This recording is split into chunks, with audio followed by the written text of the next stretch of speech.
Good morning dear student मु सोनाली स्वागत करछि मो चैनल बायोलॉजी सोनाली रे।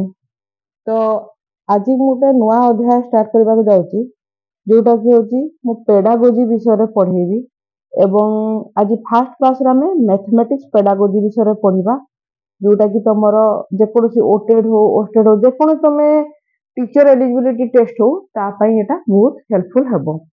तो बेसिकली एटा तमरो ओटेड सीटेड किबा जूनियर टीचर पई बहुत हेल्पफुल हबो। तो फर्स्ट क्लास रे आज हम देखबा mathematics at upper primary stage. तो मु निजे मध्य बीएड कंप्लीट करि साला पर सीटेड आ ओस्टेड मु क्लियर करि सारी छी। तेनु मु जानि छी को लेवल को प्रकार क्वेश्चन आसी थाए। तेनु आमे एई जो हम पाखे 10 12 दिन रहिला ता भितरे मु तुमको पेडागोजी पार्ट आ ता सहित किछिटा प्रीवियस ईयर क्वेश्चन मु क्लियर करबी कना पेडागोजी रो अधिक क्वेश्चन आसुची। तेणु देख आज क्लास स्टार्ट करबा ता पूर्व जो माने भी मो चैनल रे नुआ अछ मो चैनल को सब्सक्राइब करिवो वीडियो पसंद थिले लाइक और शेयर करिवो। तो देखो उच्च प्राथमिक स्तर रे गणितर स्थान कोन अछि तो आमे जानि छु बेसिकली देखो जो जगह रे नोट करबा अछि मु सेही जगह रे नोट तुमको कहि देबी। तो शिक्षा मनुष्य को एक श्रेष्ठ प्राणी रूपे परिचित कराई पारिछि। शिक्षार्थी मानको जीवन रो कोनोसी एक निर्दिष्ट लक्ष्य स्थल रे पहुंचाइबा हेला शिक्षार लक्ष्य। तो बेसिकली शिक्षार लक्ष्य कोन देखो जदि क्वेश्चन आसीबो शिक्षार लक्ष्य कोन बेसिकली शिक्षार्थी मानकू से कोन करबो एक निर्दिष्ट लक्ष्य स्थल रे पहुंचबा काना हम समस्त आमे होजो एम नै हम लाइफ रो गोटे एम अछि हम से लाइफ रो एम को नै कि आमे आगु को बढ़ू। तेणु शिक्षार लक्ष्य हेला सेही एम बा लक्ष्य स्थल रे हमकू पहुंचेबार अछि। जदि एमलेस थिबा ताले आमे कोनोसी प्रकार शिक्षार बारे नेले मध्य हम लाइफ रो गति बदली जाई थाए। तेणु आमे समस्त गोटे गोटे एम नै कि बा लक्ष्य को नै कि थाउ एवं सेही लक्ष्य स्थल को पहुंचीबा को हेले हमकू पाठ निहाती पढ़िबा को होइताय बा पाठ जानिबा को होइताय। तो पाठ्यक्रम रो प्रत्येक विषय शिक्षार्थी को उक्त स्थल को नै जिबा को सहायता करंती हैला। से सबु मध्य रे गणित रो स्थान सुस्पष्ट। गणित होची गोटे मुख्य विषय आखान हमें गणित रो विषय रे पढुचु। तो कोन गणित रो वैशिष्ट्य एहार शिक्षागत मूल्य और त्रुटिहीनता रे निहित थाए काना गणित गोटे एमती जे एथि तमर त्रुटि रो कोनोसी स्थान नाही। तमे जदि 2 जोग 2 करबो से 4 ही हबो एटा होची तम निर्भुल भाव रे 4 ही हबो तमे 2 जोग 2 करके 5 करि पारिबो एठी त्रुटि रो कोनोसी स्थान नाही हैला। आजिर विज्ञान प्राधान्य पृथ्वी रे गाणितिक साफल्य मनुष्यर जीवन धारा को स्वच्छंद और आनंददायक करी तोलिछि। साधारणतः सांसारिक जीवन ठारू आरंभ करी महाकाश जानर सफलता पर्यंत मानव जीवन रे प्रत्येक कर्म रे गणितर अवदान बल रे संभव होइछि। काहे ना आमे देखो संसार जीवन रे केमति हम गणितर प्रयोग केमति करथाउ आमे आम मासिक आय केते आम मन कर मासिक आय 15,000 कि 20,000 सेथरे आमे आम छुआ पछरे केते टका खर्च करबा आम जो मासिक आमर जहाँ भी आमर राशन अछि सेथरे आमे केते खर्च करबा घरर भड़ा केते देबा इलेक्ट्रिक बिल केते देबा सब मूल रहे गणितर मुख्यतः स्थान थाए। ताकू नेकी तम महाकाश पर्यंत हैला जीवा पई मध्य तमर मानव जीवन रे गणितर निहाती भाव रे अवदान अछि हैला। तन गणित सब जगह रे अछि एमिति के कहि परिबेनी जे गणित नाही। तो विद्यालय शिक्षार प्रारंभ रु ही समाप्त पर्यंत अर्थात प्राथमिक स्तर रो आरंभ करी माध्यमिक स्तर शेष पर्यंत पाठ्यक्रम रे गणितर शिक्षा एक स्वतंत्र स्थान अधिकार करिछि। सेति पई गणित कोन यार प्रकृति कोन या काहे कि शिक्षादान करा जाउछि गणितर शिक्षादान रो पद्धति गुडी को कोन इत्यादि संपर्क रे शिक्षक माने अवगत हेबा एकांत आवश्यक।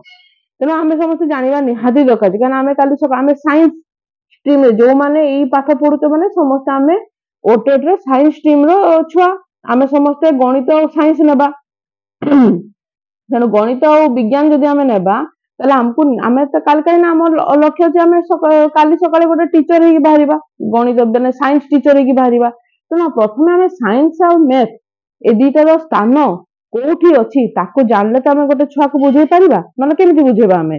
तो गणित कोन देखो एठी देखो एठी तुम निहाती भाबे 2-3टा तुमर ऑब्जेक्टिव बरे तुमर एठी शॉर्ट नोट रे पड़ी पारे हैला 4टा ऑप्शन देथिबो सेथु गोटेटा आउट करिवो प्रथम गणित हूँ गणित शास्त्र एक विज्ञान जहा द्वारा विभिन्न प्रकार ज्ञान आहरण करा जाए। फास्ट है यह एक ज्ञान जहा द्वारा ज्ञान आहरण करा जाए विज्ञान सॉरी यह गोटे विज्ञान जहा द्वारा आम ज्ञान आहरण करूँ। गणित शास्त्र हूँ संख्या शब्द प्रतीक इत्यादि एक विज्ञान इत्यादि एक विज्ञान। यह कौन तुम संख्या को भी नहीं गठित 1 2 3 4 5 6 गणना संख्या ठू आरंभ कर शब्द केमी देख एक है आम एक शब्द लिखले एक लिखुचु दुई है आम यही प्रकार दुई लिखुचु तार कौन संख्या सहित शब्द को भी निहाती जानवर दरकार एवं प्रतीक प्रतीक कौन जमीक आम जोग प्लस आडिशन एमती प्लस चिन्ह माइनस दौचु आम हाँ विजोग कि गुणन चिन्ह दौचु हरण चिन्ह दौचु कि समान चिन्ह दौचु प्रत्येक गोटे गोटे प्रतीक। तो यही प्रकार विभिन्न जो प्रतीक अच्छी समस्त समाहार तुम गणित शास्त्र है। सेमती गणित शास्त्र कौन विज्ञान समूहर प्रवेश द्वार एवं यह खोलिबार चाबिकाठी सदृश। तेणु विज्ञान गणित शास्त्र विज्ञान हूँ कौन विज्ञान समूह जहाँ भी आम साइंस अच्छी से टोटाल साइंस रोटे हूँ तार प्रवेश द्वार आ प्रवेश द्वार यह हूँ कौन चाबिकाठी है कहीं या द्वारा ही आम साइंस को आम भल भाव जापर। तो यह हूँ तर्क विज्ञान यह कौन ये हूँ उन्नत मान एक तर्क विज्ञान है। कहीं तर्क विज्ञान एमे तर्क वितर्क माध्यम गणित समाधान कर विज्ञान शास्त्र कौन प्रयोजनीय निर्भुल सिद्धांत उपनीत हेबारे साहाय्य करता है। यार द्वारा आम निर्भुल सिद्धांत करवा जमीक आम 2 + 2 कहली 4 हम ये 5 रो स्थान नहीं 5 रो स्थान ना निर्भुल सिद्धांत उपनीत है एवं ताको आम गणित शास्त्र कहवा। देख कौन अच्छी नेक्स्ट अच्छी देख गणित एक गतिशील विज्ञान कारण यह विश्लेषण जुक्ति तर्क चिंता कल्पना अमूर्त भावना उपरे प्रतिष्ठित है विद्यार्थी मान बौद्धिक विकास करें एक विश्लेषण करवा गणित कौन गणित को आम विश्लेषण करमी विश्लेषण कर तुम निजे जान 1 ରୁ 10 जब आम देखा 0 + 1 = 1 1 + 2 समान सॉरी 0 + 1 = 1 है 1 + 1 = 2 तापर 2 + 1 = हमर 3 ये कौन संख्या आम विश्लेषण कर पारे संख्या को आम विश्लेषण कर पारे किंबा आम 5 - 1 = 4 4 - 1 = 3 आम संश्लेषण कर पारे है। तो विश्लेषण करवा जुक्तियुक्त तथ्य को लेकिन करवा चिंता करवा कल्पना अमूर्त भावना समस्त को लेकिन आम कथा एवं या द्वारा आम बौद्धिक जब जानी ब्रेन एक्सरसाइज होता है मैथ द्वारा बेसिकली कौन होता है गणित द्वारा आम ब्रेन एक्सरसाइज होता है आ जिते ब्रेन एक्सरसाइज हम से आम मेंटल डेवलपमेंट होता है बौद्धिकर विकास होता है। गणितर प्रकृति कौन सबुठ प्रथम प्रकृति है तार जुक्ति तर्क संबंध लॉजिकल थिंकिंग है। लॉजिकल थिंकिंग कौन तुम ये लॉजिक लगेब केमती लॉजिक लगेब फ्रिज रे मनकर गोटे क्वेश्चन अच्छी फ्रिज छाड़ गछरे 5टी नड़िया थिला पूजा पाई माँ 2टी नड़िया नहीं गले आउ केतोटी नड़िया रहा ये आम कौन करवा लॉजिक लगेबा जो 5टी गछ 5टी नड़िया थिला 2टा चलीगला माने ये हूँ वियोग हम जहाँ द्वारा कि आम कौन है 3 बार गछरे 3टी नड़िया थिला तार कौन आम तार्किक जुक्ति द्वारा जुक्तियुक्त संबंधी लॉजिकल थिंकिंग लगेबा जोटा हूँ कौन मतदान नीति धारणा गुड़िक विषय शिक्षार्थी मनरे थिबा जेकोसी सन्देह को गणित दूरीभूत करथाय। आ कौन गाणितिक ज्ञान निर्भुल पद्धतिगत तार्किक एवं स्वच्छ जहाँ थरे हासिल कले सहजरे भूली हब नाही। तेणु जी प्रथम गणित को जानी जाइए है बुझी देख साहित्य हो कि अन्य किसी हो प्रत्येक वर्ष लोक सिलेबस पाठ्यक्रम चेंज होता है सिलेबस चेंज है नुआ नुआ जिन से जानती कि गणित जी थे आम मुंडे जोग आसी से जोगटा आम सारा जीवन आम भूलवा ना कि वियोग जब आम थे आम जानी से वियोग को आम के भूलवा ना है। गाणितिक नियम सूत्र गुड़िक आ कौन सर्वव्यापी अटंती जार सत्यता जेकोसी स्थान समय जांच तनखी करा जाय पारिबो। तेणु आम गणित गोटे एमती जिनस एमती तार सूत्र अच्छी जेकोसी स्थान में व्यवहार करमती मुझे आगु कही आम यदि जोग जाचु वियोग जाचु ता द्वारा आम आय व्ययर अटकल आम हिसाब किताब अब माने साधारण आम पारिवारिक जीवन में आम लगे पारिबा सेमती दुकान गले आम मनकर 55 टंकार जिनस किनदे 100 टंकार नोट देले से निहाती भाव में हमको 45 टंका फेरइबो तो ये कौन जेकोसी जगह आम सूत्र को नियम को व्यवहार करिपरिबा से विद्यार्थी माने कहबे कौन विद्यार्थी माने मध्य आत्मविश्वास बढ़ी थाए आत्मनिर्भरताशील वृद्धि होता है कारण तुम थे निजे तर्जमा कर जी गणित को भल भाव बुझी पढ़ी तार गोटे भितर गोटे अलग प्रकार आत्मविश्वास बढ़ी थाए आ कॉन्फिडेंस लेवल टा टिके हाई होता है एटा तुम निजे भी अनुभव कर जार गणित भल हुए तार कॉन्फिडेंस लेवल टा टिके बढ़ी थाए है सेमती निर्दिष्टता बा ऑब्जेक्टिविटी तो निर्दिष्टता कौन ये जो बेसिकली वस्तुनिष्ठता बा निर्दिष्टता गणित शास्त्र एक विशेष धर्म एक गाणितिक समस्यार उत्तर निर्दिष्ट होता है निर्दिष्ट माने कौन गोटे ही उत्तर बाहर मनक तुमको देथिबो वर्षा ऋतु विषय वर्णना कर तो विभिन्न प्रकार छुआ विभिन्न प्रकार वर्णना करेंगे है माने किए तुम उपक्रम सुंदर भाव आरंभ कर वर्षा कौ मसरे वर्षा होता है किए हुए तो वर्षा को तुम अलग रूप से वर्णना कर तार माने केवल शाब्दिक जो शब्दर जो रूपरेख अच्छी से भिन्न होते पारे किंतु गणित गोटे एमती जिनस जार उत्तर हूँ निर्दिष्ट ए कौन 1000 प्रकार छुआ अच्छे मैंने 1000 प्रकार उत्तर बाहर तार गोटे ही उत्तर बाहर से उत्तर हूँ निर्दिष्ट उत्तर है जोटा को निर्दिष्टता बोली कह जाए यही उत्तर रे विषय भित्तिकता न थाए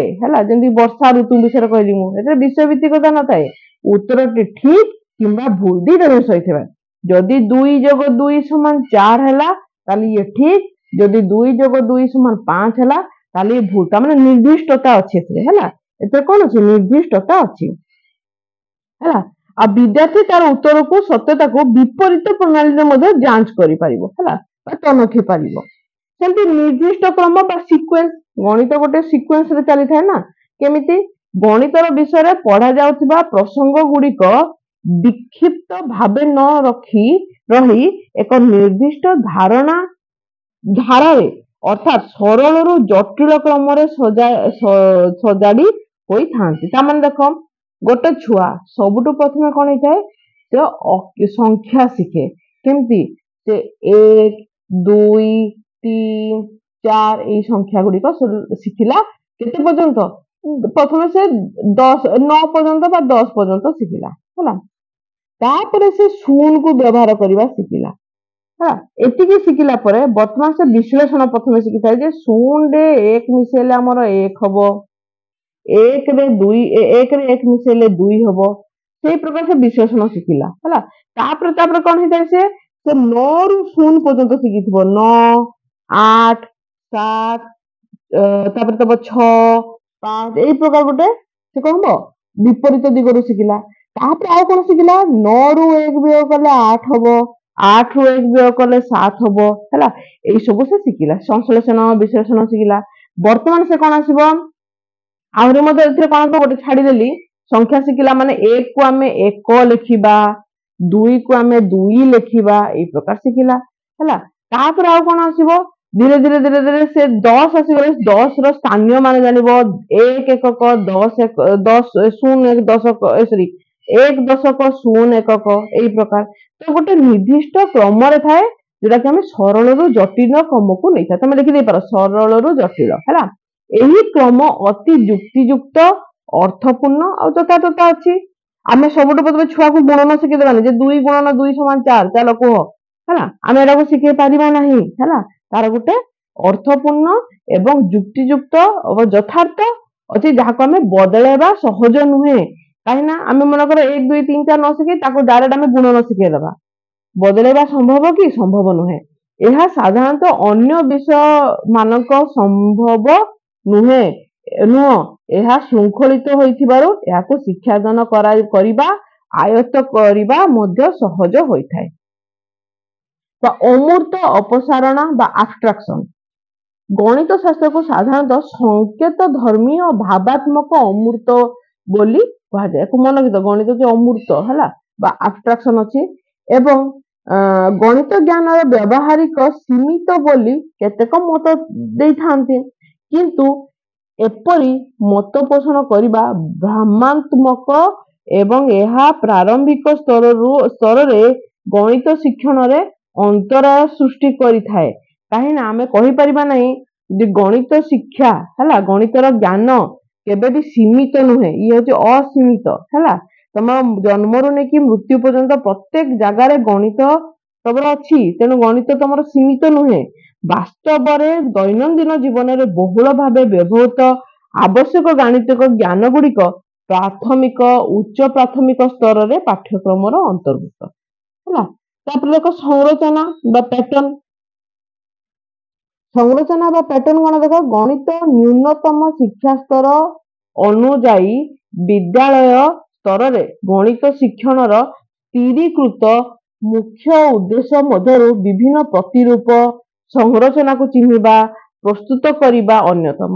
ବିଦ୍ୟାର୍ଥୀମାନେ ବିଭିନ୍ନ ପ୍ରକାର ସଂଖ୍ୟା, ଅକ୍ଷର, ଆକୃତି, ଚିତ୍ର, ବାସ୍ତବ ବସ୍ତୁ, ଜିନିଷ ଇତ୍ୟାଦି ନେଇ ବିଭିନ୍ନ ସଂରଚନା ବା ପ୍ରସ୍ତୁତ କରିଥାନ୍ତି ବା ପ୍ୟାଟର୍ନ ପ୍ରସ୍ତୁତ କରିଥାନ୍ତି। ତମେ ନିଜେ ଜାଣିଛ କେମିତି ପ୍ୟାଟର୍ନ ତିଆରି କରାଯାଏ। ପ୍ରଥମେ ତ ଚିତ୍ର ଆଙ୍କିବା, ନକ୍ସା, ମାନଚିତ୍ର ଇତ୍ୟାଦି ଏଗୁଡା ସବୁ ତମ ସଂରଚନା ଭିତରେ ଯିବ ହେଲା। ଏବଂ ଆଉ କଣ ଦେଖ, ବିଭିନ୍ନ ପ୍ରକାର ଜିନିଷ ତିଆରି କରିବା ହେଲା, ନିର୍ମାଣ କାର୍ଯ୍ୟ କରିବା, ବହୁ କାର୍ଯ୍ୟରେ ତ୍ରିଭୁଜ, ଚତୁର୍ଭୁଜ, ବୃତ୍ତ, ସମଘନ, ଆୟତଘନ ପରି ବହୁ ପ୍ରକାର ଜ୍ୟାମିତିକ ଚିତ୍ର ଆକୃତିକୁ ବ୍ୟବହାର କରାଯାଇଥାଏ। ଏପରି ଆକୃତି ସମ୍ବନ୍ଧରେ ଉପଯୁକ୍ତ ତଥ୍ୟ ଜାଣିବା ପାଇଁ ଗଣିତ ଶିକ୍ଷାର ଏକାନ୍ତ ଆବଶ୍ୟକ ଅଛି ହେଲା। ତେଣୁ ଆମେ କଣ କହିପାରିବା, ବିଭିନ୍ନ ସଂରଚନା ପ୍ରସ୍ତୁତିରେ ନିଜର କଣ ସୃଜନଶୀଳତା ଆଉ ସୌନ୍ଦର୍ଯ୍ୟ ବୋଧର ପ୍ରୟୋଗ କଣ କରିପାରିବେ। ଏହି ଜ୍ଞାନକୁ ଶିକ୍ଷାର୍ଥୀ ମାନେ ଭବିଷ୍ୟତରେ ବିଭିନ୍ନ ଡିଜାଇନ, ଲୁଗା, ବେଡସିଟ୍, ରୁମାଲ ଧଡ଼ି, ଚଟାଣ ଟାଇଲ ରେ ବିଛାଇ ପାରିବେ। ଦେଖ ଏଠି କଳାକାର, ଗୋଟେ କଳାକାର ପାଇଁ ମଧ୍ୟ ବିଜ୍ଞାନ ତମର ଗଣିତ ନିହାତି ଦରକାର। ତମେ ଜାଣିଛ ଛୋଟ ଛୁଆ ମାନଙ୍କୁ ପ୍ୟାଟର୍ନ ସବୁ ଶିଖାଯାଏ ନା, କେମିତି ପ୍ୟାଟର୍ନ ଶିଖାଯାଏ, ଏଇଟା ଗୋଟେ ଦେଇଦବ, ୟା ଭିତରେ ତମେ ଏଇ ପ୍ରକାର ସବୁ ପ୍ୟାଟର୍ନ ତିଆରି କରିବ ହେଲା। ବର୍ଗ ଚିତ୍ର ସବୁ, ଗୋଟିଏ ବଡ ବର୍ଗ ଚିତ୍ରରେ ଆମେ ଏମିତି ବର୍ଗ ଚିତ୍ର ତିଆରି କରିବା। କିମ୍ବା ପ୍ୟାଟର୍ନ ଆଉ କଣ ଅଛି, ତମର ଏମିତି କରିକି ତମେ ଗୋଟେ ବର୍ଗ ଚିତ୍ର ତ୍ରିଭୁଜ ତିଆରି କରିବ ହେଲା। ଏ ଦେଖ ତ୍ରିଭୁଜ ସବୁ ତିଆରି ହେଲା, ଇଏ ଗୋଟେ ପ୍ୟାଟର୍ନ କରାଯାଇକିରି ଏଇ ପ୍ରକାର ସବୁ ପ୍ୟାଟର୍ନ ସବୁ କରାଯାଏ। ଯାହା ଦ୍ୱାରା ଗୋଟେ ଛୁଆ ବଡ ହେଲେ କଣ ହବ, ସେ ବେଡସିଟ୍ ହଉ ସବୁ ଡିଜାଇନ କରିପାରିବ। ପ୍ୟାଟର୍ନରେ ଗଣିତର ଭୂମିକା କଣ, ଗଣିତର ଭୂମିକା ଏଇଟା ହେଲା, ମନେକର ଇଏ ଗୋଟେ ବର୍ଗ ଚିତ୍ର, ଛୁଆ ତାମାନେ ଏଇଠୁ ଧାରଣା ପାଇଲା ଯଦି ଇଏ ହଉଛି 2 ସେଣ୍ଟିମିଟର, ଇଏ ବି 2 ସେଣ୍ଟିମିଟର, ୟା ଭିତରେ ଆମେ କେତେଟା 1 ସେଣ୍ଟିମିଟର ବାଲା ବର୍ଗ ଚିତ୍ର କେତେଟା କରିପାରିବା, 2ଟା 4ଟା କରିପାରିବା। ତାହେଲେ ଇଏ 1 ଏପଟେ ବି 1 ହବ, ଇଏ ବି 1 ହବ। ତାମାନେ ଏଠି ଗଣିତ ଆସିଲା କି ନାହିଁ, ନିହାତି ଭାବରେ ଆସିଲା ହେଲା। ତାପରେ ଦେଖ 6 ନମ୍ବର ହେଲା, ଦେଖ ଏଇଟା ସରିଗଲା ଗାଣିତିକ ଭାଷା ହେଲା। ଗାଣିତିକ ଭାଷା କଣ, ଗାଣିତିକ ଭାଷା ହେଲା ନିଜର ସମ୍ପୂର୍ଣ୍ଣ ଭାବକୁ ନିର୍ଭୁଲ ସଂକ୍ଷିପ୍ତ ଭାବେ ପ୍ରକାଶ କରିବା ହେଉଛି ଗାଣିତିକ ଭାଷା ହେଲା। ଯୋଉଟା ଆମେ ଯୋଉଟା ପ୍ରକାଶ କରିବା ହେଲା, ଆମେ ଯୋଉ ଆମ ଭାବନାଟାକୁ ନିର୍ଭୁଲ ଭାବରେ ପ୍ରକାଶ କରୁ ତାକୁ ଗାଣିତିକ ଭାଷା କୁହାଯାଏ। ଯେମିତିକି 1 + 1 = 2, ଆମେ ନିର୍ଭୁଲ ଭାବରେ ଆମର କିଛି ଗାଣିତିକ ଭାଷାରେ ଦ୍ଵାରା ଆମେ ଆମର ଭାବନାକୁ ପ୍ରକାଶ କରିଲେ ହେଲା, ତେଣୁ ତାକୁ ଗାଣିତିକ ଭାଷା କୁହାଯାଏ। ଗଣିତ ଜ୍ଞାନ ବ୍ୟକ୍ତିକୁ ମିତଭାଷୀ କରାଏ ଏବଂ ତାଙ୍କର ଉକ୍ତି ସଂକ୍ଷିପ୍ତ, ନିର୍ଦ୍ଦିଷ୍ଟ, ସ୍ପଷ୍ଟ, ଅର୍ଥପୂର୍ଣ୍ଣ ହୋଇଥାଏ। ତେଣୁ ତମେ କେବେ ଧ୍ୟାନ ଦେଇଛ ଯେ ଆମ ଗଣିତ ଟିଚର ମାନେ ଟିକେ ବେଶୀ ଇଆଡୁ ସିଆଡୁ କଥାବାର୍ତ୍ତା କରନ୍ତିନି, ତାଙ୍କର ଯୋଉ କୌଣସି ପ୍ରଶ୍ନର ଉତ୍ତରଟା ବହୁତ ସ୍ପଷ୍ଟ ହେଇଥାଏ ଏବଂ ବହୁତ ମାନେ ଛୋଟ ହେଇଥାଏ ଏବଂ ଡାଇରେକ୍ଟ ସେମାନେ ସେଇ କ୍ୱେଶ୍ଚନ ଆନ୍ସର ଦିଅନ୍ତି, ସ୍ପଷ୍ଟ ଭାଷୀ ସେମାନେ ଆଉ ମିତ ଭାଷୀ ସେମାନେ। ତମେ କେବେ ଧ୍ୟାନ ଦେଇଥିବ ଆମ ଗଣିତ ଟିଚର ମାନଙ୍କର ଏଇ ପ୍ରକାର, ତମେ ଦେଖିବ ସେମାନେ ସେଇ ପ୍ରକାର, ଦେଖ ଗଣିତ ଯିଏ କରେ ତାର ସେଇ ପ୍ରକାର ମାନସିକ ସ୍ତର ସେଇ ପ୍ରକାର ହେଇଯାଏ ହେଲା। ତାକୁ ଗୋଟେ ଲାଇଫରେ ଗୋଟେ ଅଲଗା ଡିସିପ୍ଲିନ ଆସିଯାଏ ହେଲା। ଫଳରେ ସମୟର ଅପଚୟ ହୁଏ ନାହିଁ, ସେମାନେ ସମୟର ଅପଚୟ କରନ୍ତି ନାହିଁ ଏବଂ ଭାବ ବିନିମୟ ଠିକ ଭାବେ ହୁଏ, ଭୁଲ ବୁଝାମଣା ହୁଏ ନାହିଁ। ଏହିପରି ଅଭିବ୍ୟକ୍ତି ପ୍ରକାଶ କରିବାରେ ବହୁଳ ଭାବେ ଗାଣିତିକ ପଦ ଧାରଣା ସୂତ୍ର ସଂକେତ ମାନ ବ୍ୟବହାର କରାଯାଇଥାଏ ହେଲା। ତେଣୁ ଆଜି ହଉଛି ଆମେ ଏତିକି ପଢିବା ହେଲା ଗଣିତର ଆମେ ଜାଣିଲେ ଗୁଣ ଗୁଡିକ। ନେକ୍ସଟ କ୍ଲାସରେ ଆମେ ଗଣିତ ଶିକ୍ଷାର ଲକ୍ଷ୍ୟ କଣ ତା ବିଷୟରେ ଜାଣିବା। ଆଜି ପାଇଁ ତ ଏତିକି। Thank you.